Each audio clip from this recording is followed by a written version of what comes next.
जिन्ना करा अंदर नहीं पुत कोई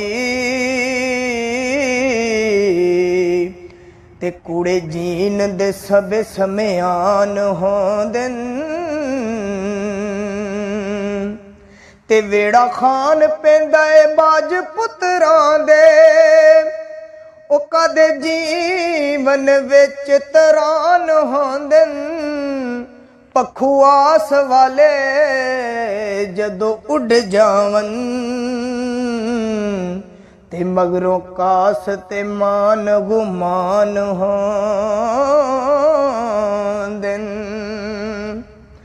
है बुढ़ी उम्र औलाद जे कोल नहीं ते दुखी सदा लियो इंसान होंदन ते सुख वसदियां दी जीवन खेड सारी